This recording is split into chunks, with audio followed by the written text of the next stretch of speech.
All right, well, here is another box and bag of vintage fabric, high quality fabric, textiles that I lost. I am going to take some of this stuff that isn't completely ruined, I'll show you the spots and the water damage on some of it, to a dry cleaner to see what it would cost to dry clean these yards and yards of fabric. But it will still cost an arm and a leg, even if some of it can be salvaged. To show the actual quality of the fabric. Some of it's silk, some of it's linen. This one, I was actually going to make a cocktail dress. It's lime green for Lyme disease awareness. And which is why I've got these issues with mold, and why all of this stuff is ruined is because it is all infected and with mold and mildew. So anyways, that's just kind of like the damage on it.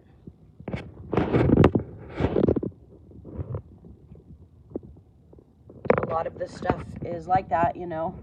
It's got spots, whether they can even be dry cleaned or not.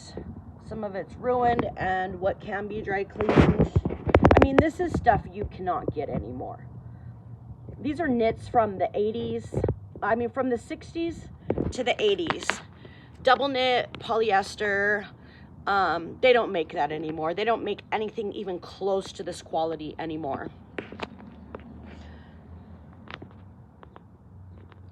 I was really looking forward to making myself a wardrobe. I could have, you know, had a fabric store on Etsy, and each skein would have brought in a good amount of money. It's just vintage stuff they don't make anymore, and is completely not replaceable.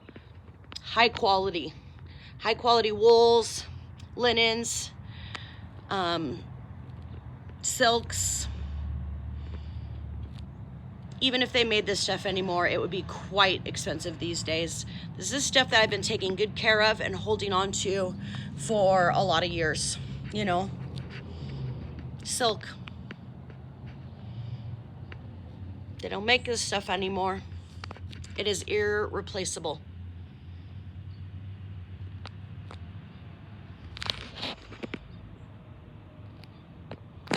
Here's just an example of, you know, the value of it.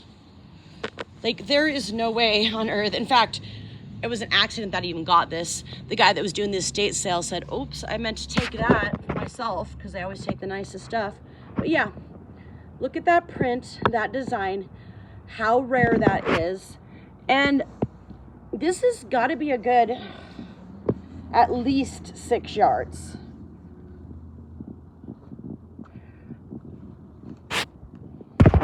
Has to be dry cleaned if it can even be saved. Yeah, as if this could be replaced. But no, thuggish criminals just get to break the law and do whatever they want, especially if they're jealous misogynists. Yeah, I was calling him out on the fact that he did not have what it takes to be a manager, and he was already getting bad reviews on the place, and he'd run it into the ground. Another thing interesting is, you know, and it's just proof that I was being illegally surveilled and recorded in my room. So when my car got hit by the deer, he says to me one night at work, so I got so-and-so, you know how I drive a Standard, this is an older car, but I got so-and-so willing to buy you, sell you a car for cheap, you know. And then one time in my room, I said, just right after that, I said to myself out loud in my room, as if I would trust, I mean, this is what a bad feeling I had about the guy.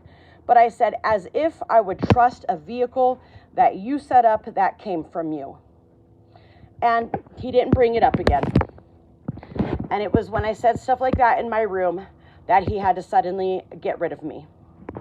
So it's really just proof, not only that, but the fact that he had to break the law and break a legal and binding contract. And he knows better because he's a landlord here in this town. He wasn't able to put his land up as collateral, or his house up as collateral for the restaurant that he so desperately needed to run. Well, probably because there's a double mortgage on it, and the guy's got a gambling problem, you know. Otherwise, he would have done that. So, yeah. yeah, I wouldn't doubt it if, like, his tenants or some of the ones that he's having to gang stalk here, you know, probably telling him, if I don't get this money, and if this stuff comes up against me and I'm liable for what I'm liable, then you'll lose your house, you know. It'd be easy for him to threaten his tenants, you know, as to why that my truth can't come out and why my stuff is having to be hacked and prevented from uploading. But yeah, that's basically, you know, more clues on the guy. He's a thug and a criminal.